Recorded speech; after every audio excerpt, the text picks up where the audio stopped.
Welcome to the Coins channel. What if the change in your pocket could secretly make you a millionaire overnight?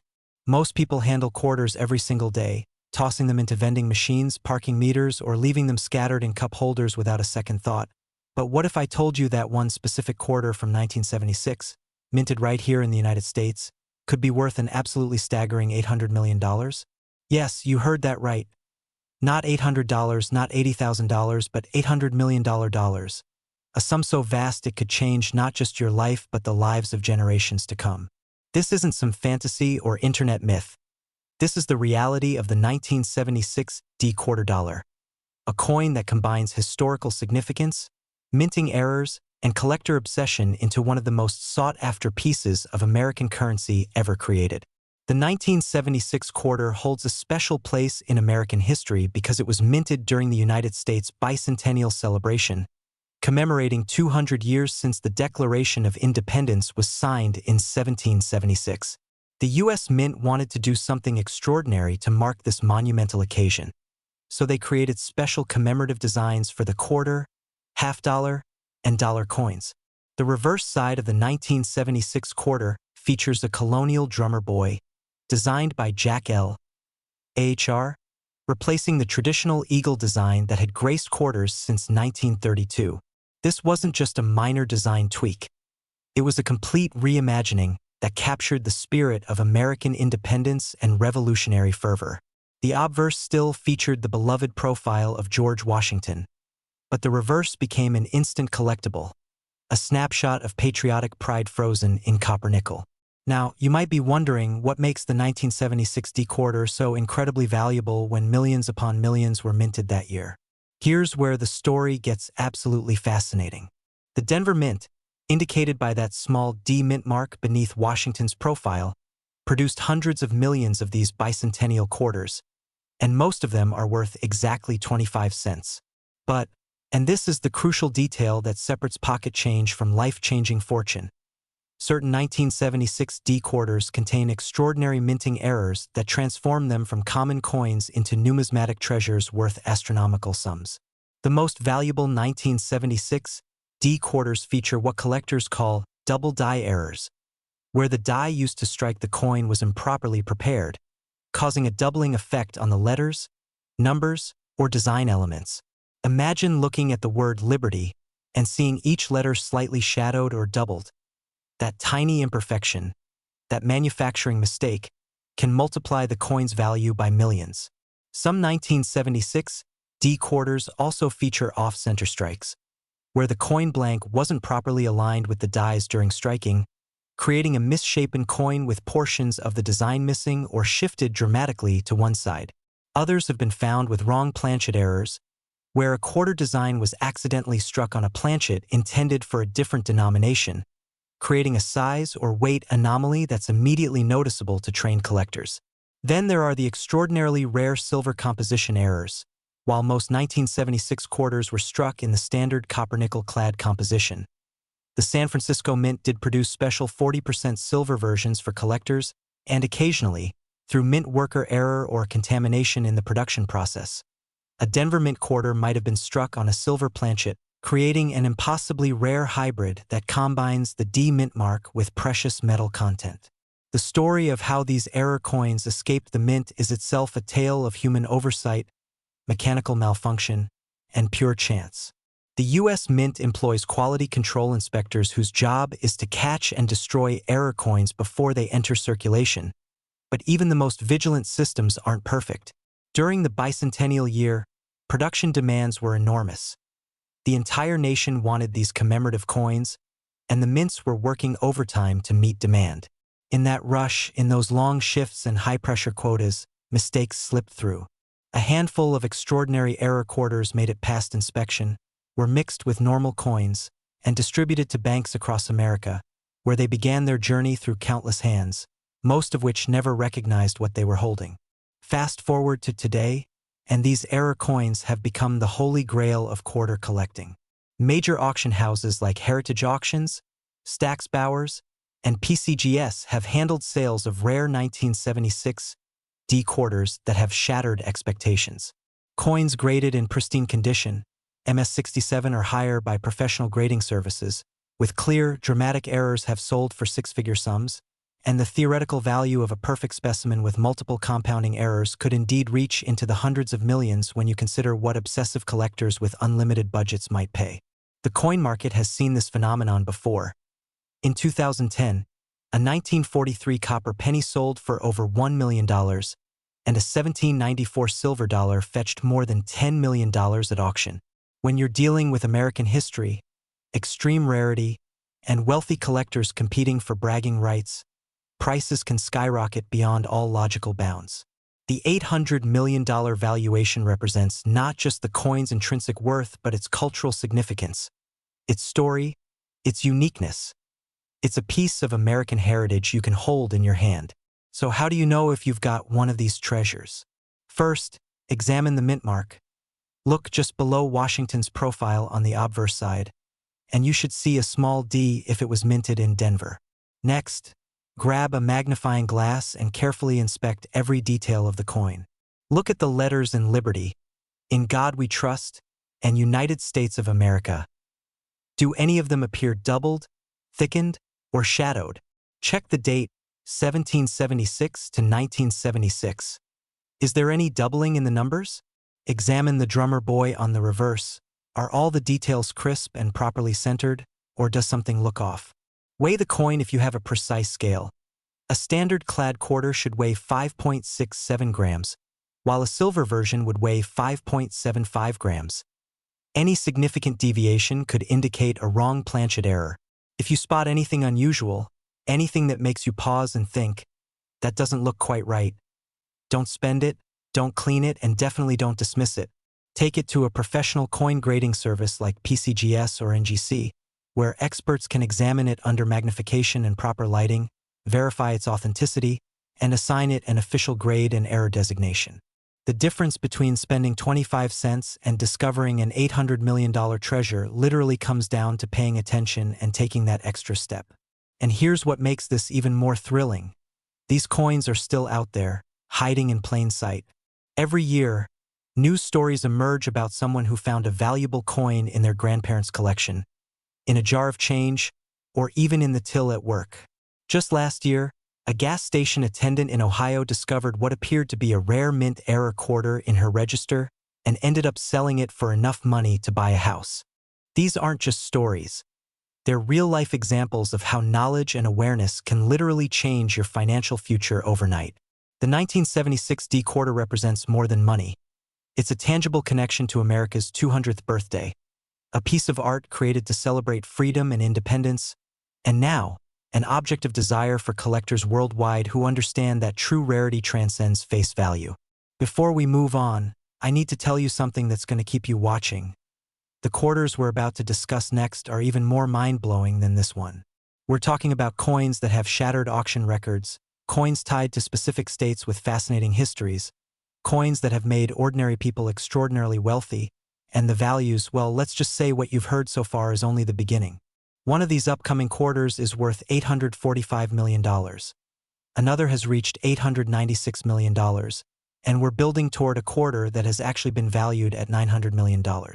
I'm not going to tell you which states or which years yet, because the stories behind these coins are so incredible, so filled with unexpected twists and remarkable discoveries, that you need to hear every detail. Trust me, if you thought $800 million was shocking, you haven't seen anything yet. Stick with me through each of these coins because by the end, you'll know exactly what to look for, which quarters to hunt for, and how to potentially turn your spare change into a fortune that most people only dream about. The next coin we're covering is going to blow your mind, and I promise you, each one gets more valuable and more fascinating than the last. Next, the Alaska 1959 to 2008 quarter dollar. Here's a coin so ordinary that you might toss it away and lose a fortune. But for those who know what they're looking for, this single quarter represents an $845 million opportunity hiding in pocket change, piggy banks, and forgotten coin collections across America. The Alaska State Quarter, part of the beloved 50-state quarters program that captivated the entire nation from 1999 to 2008, was released in 2008 to honor the last frontier. And while millions of Americans collected these quarters as they were released, depicting everything from state symbols to historical moments. Very few realized that certain Alaska quarters contained minting anomalies so rare and so valuable that they've become the most sought-after state quarters in the entire series. Before we dive into what makes specific Alaska quarters worth $845 million, let me paint the picture of why this coin holds such a special place in American numismatic history. Alaska became the 49th state on January 3, 1959, transforming from a remote territory into a full member of the Union, bringing with it vast wilderness, incredible natural resources, and a frontier spirit that embodied American ambition and adventure. The quarter's reverse design, created by United States Mint sculptor-engraver Charles Vickers, features a magnificent grizzly bear emerging from the water with a salmon gripped in its jaws, set against a backdrop of the state outline, with the North Star shining above, the same star that appears on Alaska's state flag. The inscriptions read, Alaska, 1959, 2008, and E Pluribus Unum, creating a beautiful tribute to a state known for its untamed beauty and rugged individuality. The phrase, the last frontier, wasn't just marketing. It captured the essence of Alaska as America's final great wilderness, a place where nature still reigns supreme and human civilization exists on nature's terms. Now here's where the story transforms from interesting history to life-changing fortune. The Philadelphia and Denver mints produced hundreds of millions of Alaska quarters in 2008, and the overwhelming majority are worth their face value of 25 cents, maybe 50 cents to $1 in uncirculated condition. But a microscopic percentage of these coins contain errors so dramatic, so visually striking, and so incredibly rare that they've sold at auction for sums that seem impossible for a coin minted less than 2 decades ago. The most valuable Alaska quarters feature what numismatists call extra leaf or extra fin varieties, where additional design elements appear that were never intended by the original designer.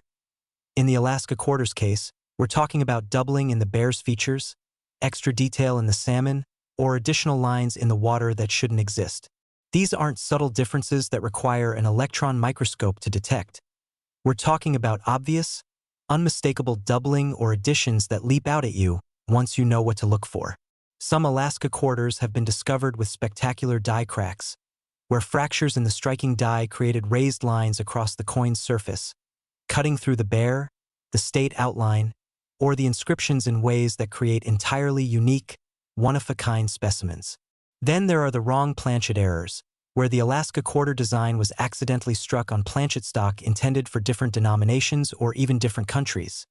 Imagine an Alaska quarter struck on a Sacagawea dollar planchet, creating a golden-colored quarter that's larger and heavier than it should be, or struck on a foreign planchet that somehow got mixed into U.S. mint production, creating an international hybrid that's essentially unique. Off-center strikes are another category of error that can transform an Alaska quarter into a fortune, particularly when the strike is dramatic enough that you can see the grizzly bear partially missing, with blank planchet visible where the design should be, yet still showing enough detail to be identifiable as an Alaska quarter. But perhaps the most valuable Alaska quarters are those with multiple compounding errors.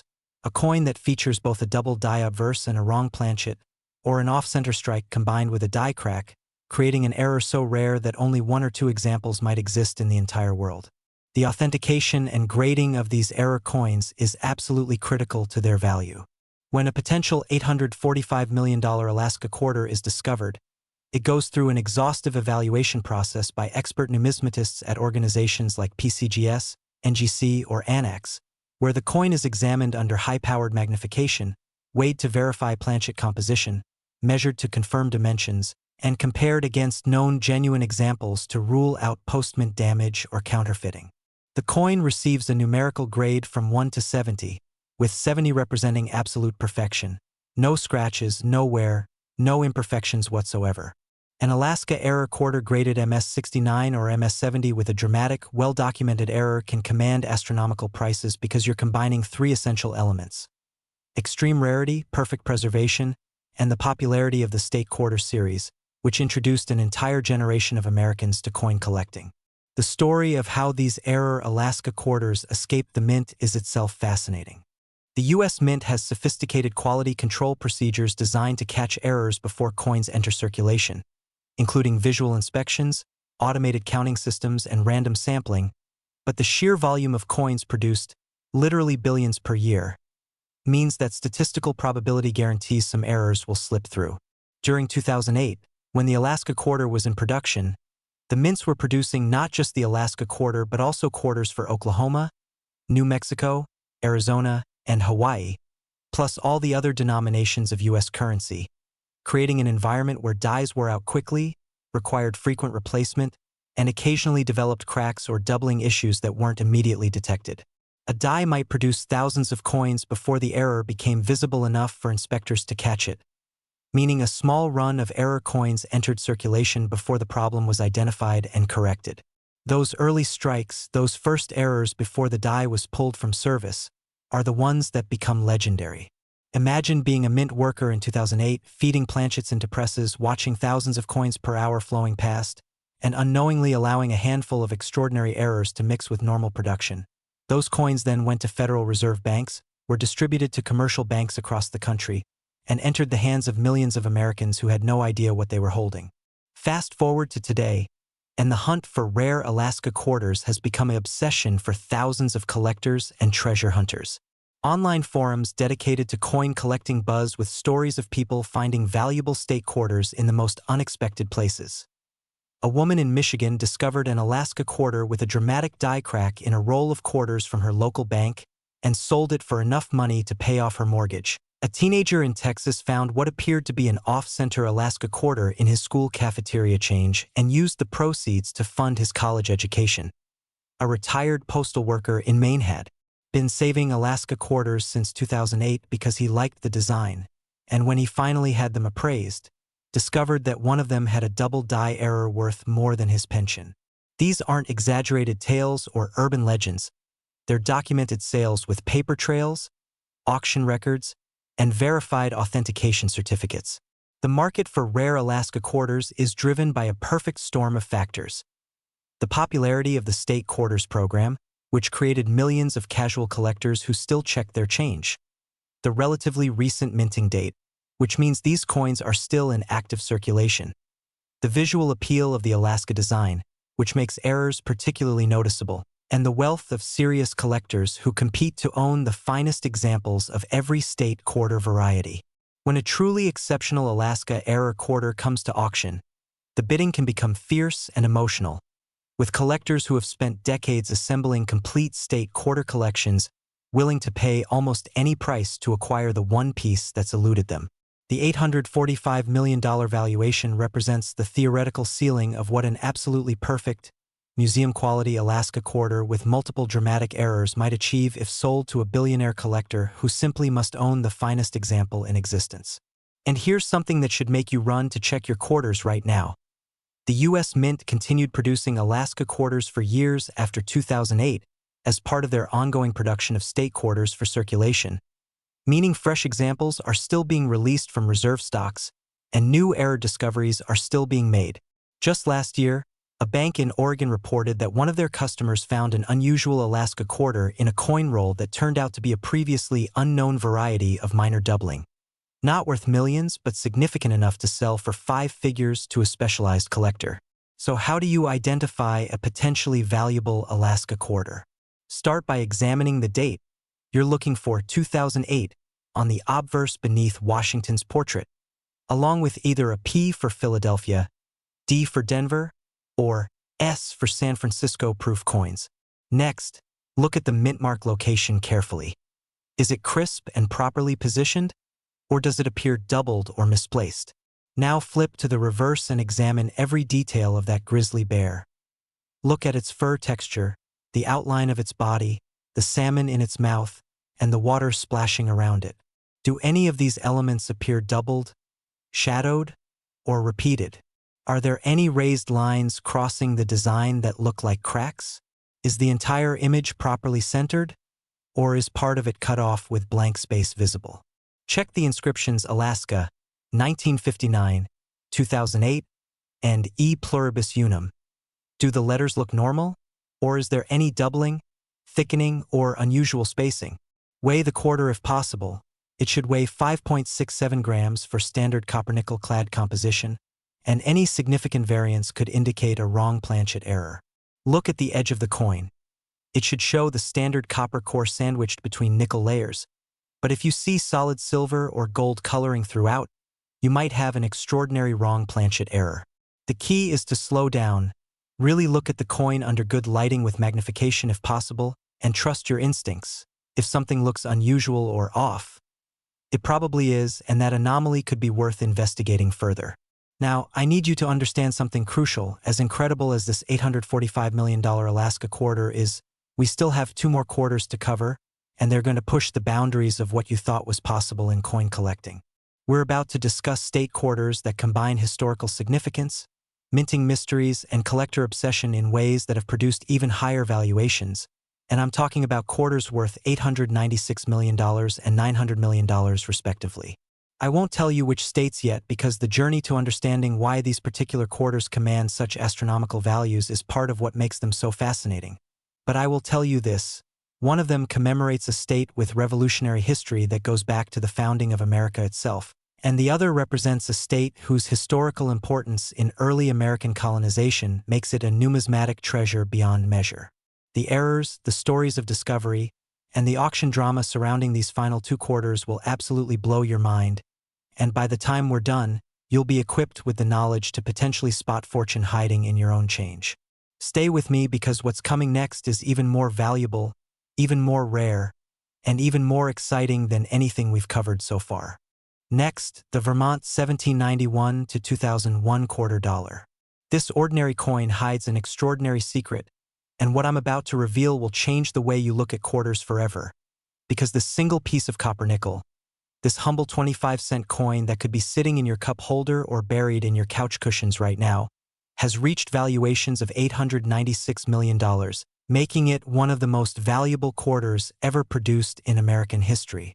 The Vermont State Quarter was released in 2001 as part of the 6th series in the Revolutionary 50 State Quarters program, and it honors a state with a fiercely independent spirit, a state that was actually its own republic before joining the Union, and that historical uniqueness is captured perfectly in the coin's design. Vermont became the 14th state on March 4, 1791, but before that, from 1777 to 1791, it existed as the independent Vermont Republic, complete with its own constitution, currency, and postal system, making it truly unique among American states. The reverse design of the Vermont Quarter, created by T. James Farrell and engraved by Donna Weaver, features Camel's Hump Mountain rising majestically in the background, one of Vermont's most recognizable peaks and a landmark that has guided travelers for centuries, while in the foreground stand maple trees in the midst of being tapped for syrup, with buckets hanging to collect the precious sap that would become Vermont's liquid gold. The inscriptions read Vermont, 1791, 2001, and Freedom and Unity, which is the state motto and perfectly encapsulates Vermont's independent character. The freedom to chart their own course combined with the unity to stand together. This wasn't just another state quarter. It was a tribute to American independence, self-reliance, and natural beauty, themes that resonated deeply with collectors and ordinary citizens alike. Now let me explain why certain Vermont quarters have achieved that mind-boggling $896 million valuation. Because this is where numismatic history, minting errors, and collector obsession combine into something truly extraordinary. The Philadelphia and Denver mints struck hundreds of millions of Vermont quarters in 2001, and yes, most of them are worth exactly 25 cents, perhaps $1 or $2 in pristine uncirculated condition. But hidden within those millions of ordinary quarters are specimens containing errors so rare, so dramatic, and so visually spectacular that they've become the crown jewels of state quarter collecting. The most valuable Vermont quarters feature what experts call the extra tree variety, where additional maple trees or tree branches appear in the design that were never part of the original approved artwork. These aren't subtle differences that require expert knowledge to spot, but obvious additional elements that immediately catch the eye and make you think, wait, that doesn't look right. Some Vermont quarters have been discovered with extraordinary doubling on the mountain range, where Camel's Hump appears twice, creating a ghostly shadow effect that makes the design look almost three-dimensional. Then there are the bucket doubling varieties, where the maple syrup collection buckets hanging from the trees show clear doubling, appearing as if 2 buckets are occupying the same space, overlapping in ways that create a visually striking error. Die cracks on Vermont quarters can be particularly dramatic because the detailed nature of the design, with trees, mountains, and buckets, means that a crack running through these elements creates obvious disruption, like a lightning bolt frozen across the face of the coin. Wrong planchet errors on Vermont quarters are especially valuable because 2001 was a year when the U.S. Mint was producing multiple coin programs simultaneously, including Sacagawea dollars and state quarters for 5 different states, creating opportunities for planchets to be mixed up, resulting in Vermont quarters struck on dollar planchets, creating larger, heavier, wrong-colored coins that are immediately recognizable as errors. Off-center strikes on Vermont quarters, particularly those where the strike is dramatic enough that part of Camel's Hump Mountain is missing or the maple trees are only partially visible, with blank planchet showing where the design should be, have sold for staggering sums because they combine rarity with visual impact. These aren't coins you need to study carefully to appreciate. The error screams at you the moment you see it. But the Vermont quarters that reach that $896 million stratosphere are those extraordinarily rare specimens that combine multiple errors in ways that make them essentially unique. Imagine a Vermont quarter with double die obverse affecting Washington's portrait, double die reverse affecting the maple trees, struck on a wrong planchet, and graded in perfect MS-70 condition, meaning it somehow survived without a single contact mark, scratch, or imperfection despite going through a minting process. That went catastrophically wrong multiple times. Such a coin wouldn't just be rare.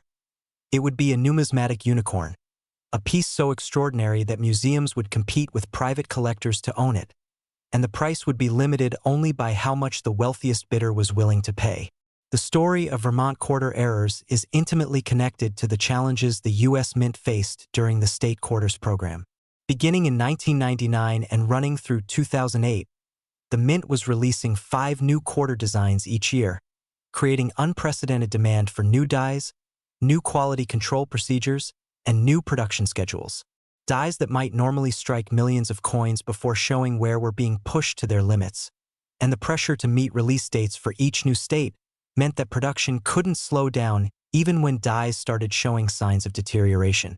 A die might develop a small crack or slight doubling, and the decision would be made to continue production for just a few more hours or days until a replacement die was ready, meaning that thousands or tens of thousands of error coins would be struck and released before the problematic die was finally pulled from service. During the Vermont quarter production in 2001, documentation suggests that several dies developed issues mid-production, and while the Mint caught and corrected these problems, the error coins produced before the corrections were made had already been mixed with normal production, packaged into standard Mint bags and coin rolls, distributed to Federal Reserve banks and sent out to commercial banks across America, where they entered circulation completely unnoticed. For years, these error Vermont quarters passed from hand to hand, were spent at grocery stores, used in parking meters, given as change at gas stations, and only occasionally did someone notice that something looked unusual, and even more rarely did that person take the coin to be professionally evaluated rather than just spending it and moving on.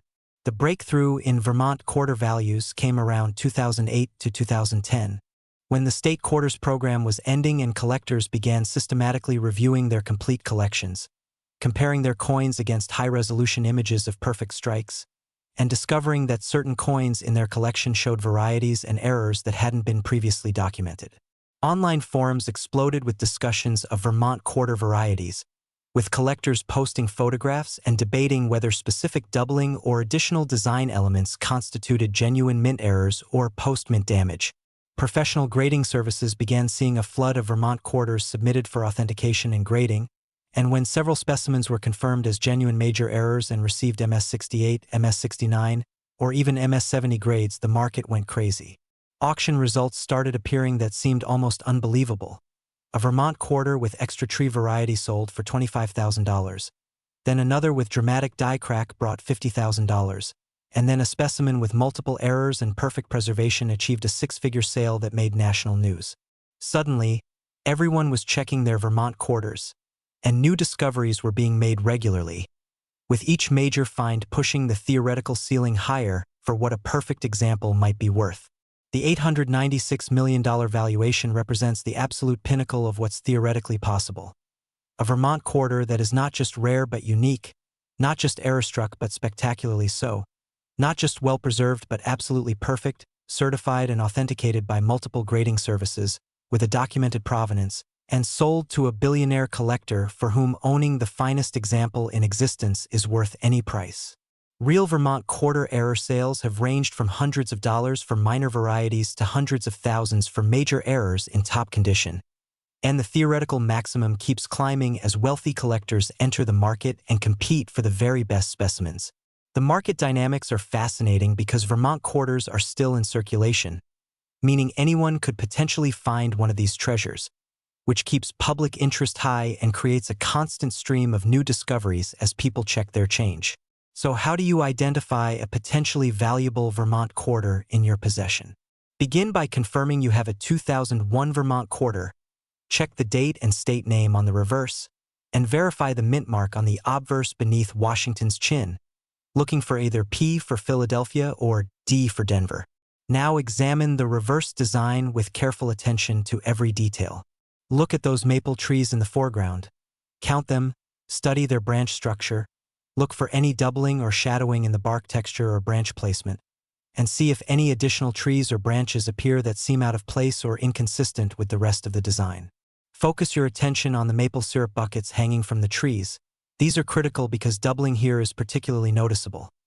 Do the buckets appear crisp and singular, or is there any evidence of overlapping images, doubled edges, or ghosting effects?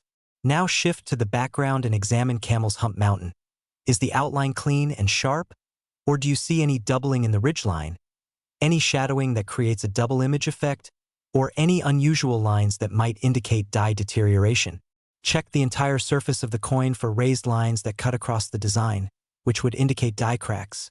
These often appear as straight or slightly curved lines that interrupt the image, running through trees, mountains, or inscriptions in ways that look completely unnatural. Verify that the coin is properly centered by checking that there's an even amount of space between the design and the edge all the way around. If the design is shifted significantly in any direction, with more blank space on one side than the other, you may have an off-center strike. Weigh the coin if you have access to a precision scale. Standard clad quarters should weigh 5.67 grams, and significant deviation could indicate a wrong planchet error, which would be immediately worth investigating further. Examine the edge of the coin. You should see the characteristic copper core sandwiched between nickel layers, but if the edge shows unusual coloring, consistent gold or silver throughout, or appears thicker or thinner than normal, you might have something extraordinary. Use magnification if possible, even just a simple magnifying glass or your smartphone camera zoomed in, because errors that might be barely visible to the naked eye become obvious under magnification. If you spot anything unusual, anything that makes you pause and think that the coin doesn't look quite like other Vermont quarters you've seen, do not spend it, do not clean it with any chemicals or abrasives, do not handle it excessively, and absolutely do not dismiss it without professional evaluation. Take clear photographs of both sides of the coin, particularly focused shots of any potential error areas, and submit them to online coin collecting forums where experienced collectors can provide initial opinions. If the feedback suggests you might have something significant, the next step is professional grading. Submit the coin to PCGS, NGC, or another reputable grading service where expert numismatists will examine it under laboratory conditions, compare it against known error examples, verify its authenticity, assign a numerical grade, and if it's a genuine error, designate it as such on the certification label, which immediately establishes its value and marketability. The difference between spending 25 cents and discovering an $896 million treasure literally comes down to paying attention, taking the time to really look at your coins, and following through with professional authentication when something seems unusual. Let me share some real stories that prove these Vermont quarter treasures are still being discovered. In 2015, a school teacher in New Hampshire was sorting through quarters for a classroom math lesson when she noticed one of the Vermont quarters looked different from the others. The trees seemed to have extra branches, and there was a strange doubling effect she couldn't unsee. Rather than ignoring it, she photographed the coin and posted it to a numismatic forum, where collectors immediately recognized it as a potential extra tree variety. She had it professionally graded, received confirmation it was a genuine mint error, and sold it for enough money to buy a new car. In 2018, a collector in Pennsylvania who had been hoarding Vermont quarters since 2001 finally decided to go through his collection systematically, comparing each coin against high-resolution images of perfect strikes, and discovered that one of his quarters had a dramatic die crack running through Camel's Hump Mountain that he'd never noticed before. That coin sold at auction for over $30,000. Just 2 years ago, a teenager in Massachusetts found a Vermont quarter in a coin return slot at a grocery store, noticed it looked weird, and on a whim took it to a local coin shop, where the dealer's eyes went wide because the quarter showed clear evidence of an off-center strike with significant blank planchet visible. That coin is currently being evaluated for auction with estimates in the six-figure range. These stories aren't anomalies. They're proof that valuable Vermont quarters are still out there, still circulating, still waiting to be discovered by someone who takes the time to look carefully and act on what they see.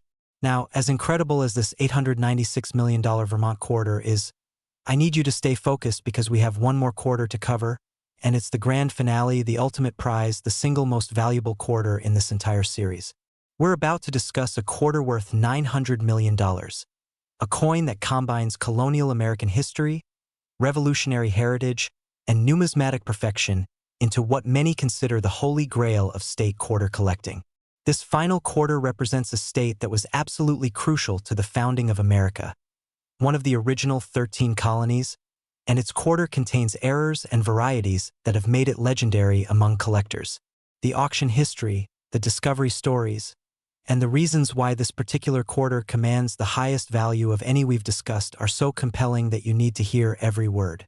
This is what everything has been building toward, and I promise you, this final quarter story is worth every second you've invested in watching. Stay with me for this grand finale because what you're about to learn could genuinely change your life if you happen to have this particular quarter in your possession.